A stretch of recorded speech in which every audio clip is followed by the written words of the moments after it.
안녕하십니까. 이어서 경남 소식입니다. 요즘 같은 행락철 유람선 이용하는 분들 많으실 텐데요.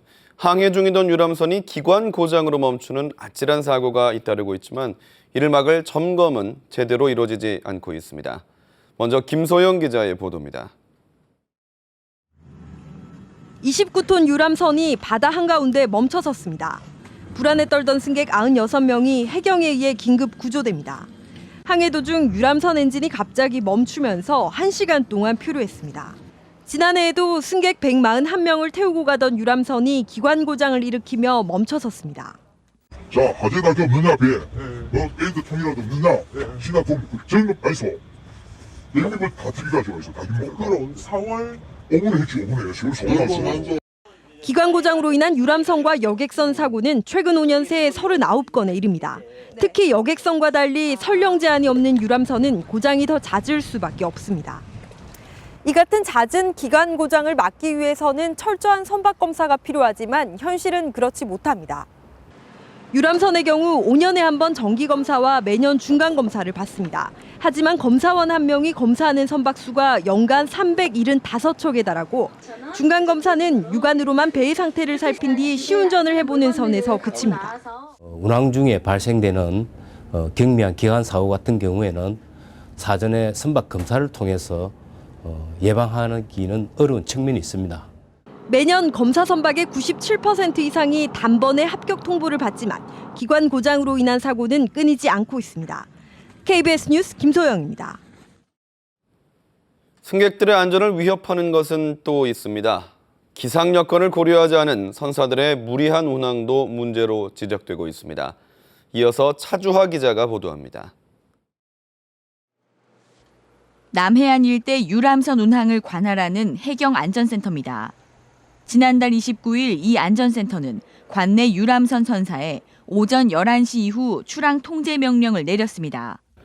실시간으로 해상 기상을 파악을 하고 있는데 당시 파고는 한 1.5m 정도였으나 오후에 기상이 악화될 것으로 예상이 되어서 유람선사가 출항 통제 조치를 전달받은 시각은 10시 40분. 그 뒤 선사는 10시 48분부터 출항 통제 2분 전인 10시 58분까지 10분 동안 3척의 유람선을 출항시켰습니다. 오후 기상 여건이 급격히 악화된다는 걸 알면서 바다로 나간 겁니다. 결국 1시간 반 만에 파도는 2.3m까지 높아졌고 3척의 유람선은 정상 귀향하지 못한 채 다른 항으로 긴급 피항했습니다. 이제 이 파가를 3시간 두고 간 거죠. 갔다 오는 시간이 있으니까 땡 하고 그러다 문제 다 써진다습니다. 지난 2013년 100여 명이 탄 유람선이 어선과 부딪혀 승객 28명이 다친 사고도 무리한 운항이 원인이었습니다.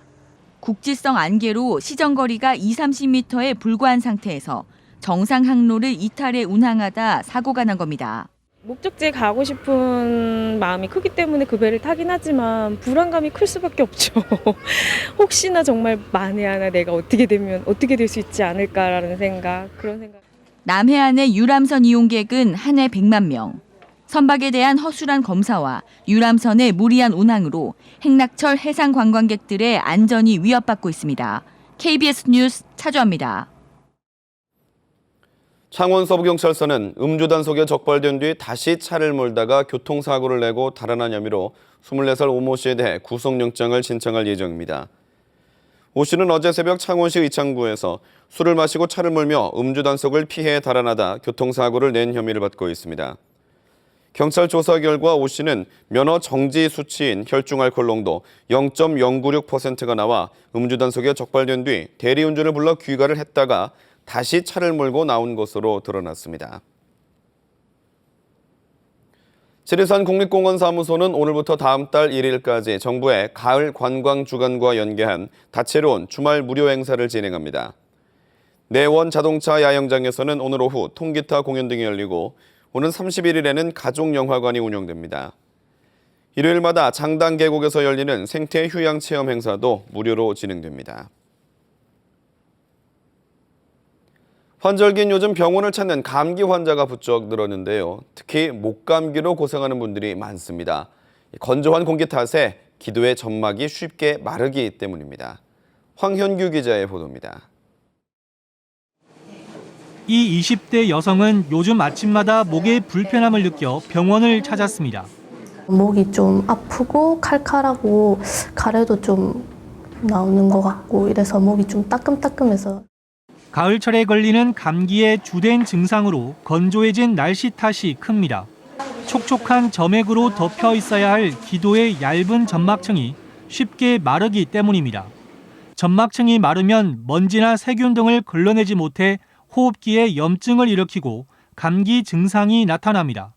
기도 점막에 이제 활동력이 떨어지게 되면 바이러스나 세균 같은 게 들어왔을 때 그것을 정상적으로 배출을 하는데 문제가 생길 수 있습니다. 큰 일교차에다 과로 등으로 몸의 저항력이 떨어져 있을 경우 이런 증상이 더 쉽게 찾아옵니다. 특히 천식 환자는 요즘 같은 날씨에 기도가 더 민감하게 반응해 증상이 악화될 수 있어 주의해야 합니다. 목감기에 걸리지 않으려면 실내 온도는 20도 안팎, 습도는 50% 정도로 유지하는 게 좋습니다.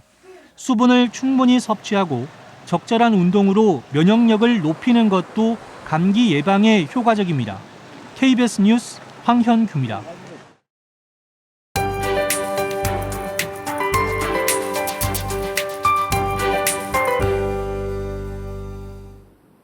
오늘은 가을의 마지막 절기 상강입니다. 상강이 지나면 서리가 내리면서 아침과 낮의 기온이 크게 떨어진다고 하는데요.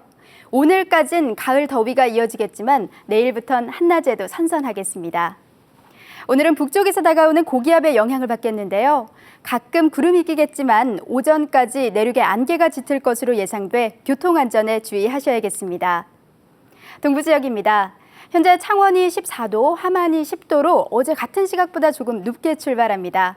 한낮엔 25도 안팎으로 예년 수준을 웃돌겠습니다. 서부 지역도 낮과 밤의 기온차가 크게 벌어지겠습니다. 특히 내륙은 10도 이상 차이 나겠고 아침, 저녁으론 쌀쌀하겠습니다. 한편 동해상을 중심으로는 풍랑 예비특보가 내려졌습니다. 내일 새벽부터 바람과 물결 모두 거세게 일겠습니다. 다음 주 화요일 전국에 비가 내리면서 가을은 더욱 깊어지겠습니다. 낮 기온도 20도 안팎으로 예년 수준을 회복하겠습니다. 기상정보였습니다.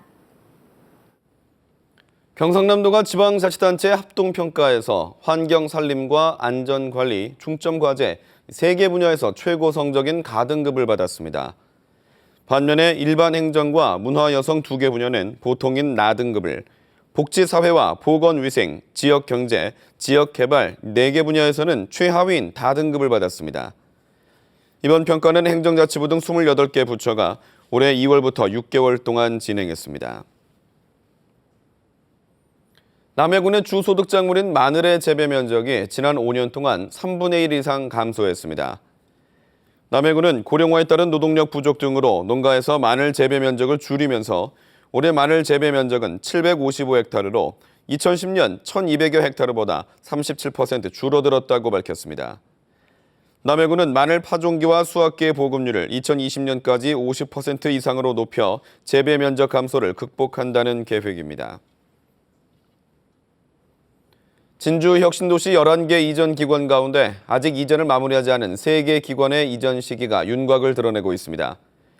한국시설안전공단은 혁신도시 LH 신청사 인근 건물을 빌려 오는 12월 일부 부서가 먼저 이전합니다. 주택관리공단은 올해 안에 청사 신축 여부를 결정하기로 했고 한국승강기안전관리원은 내년 6월 진주 신청사 이전을 준비하고 있습니다. KBS 뉴스를 마칩니다. 고맙습니다.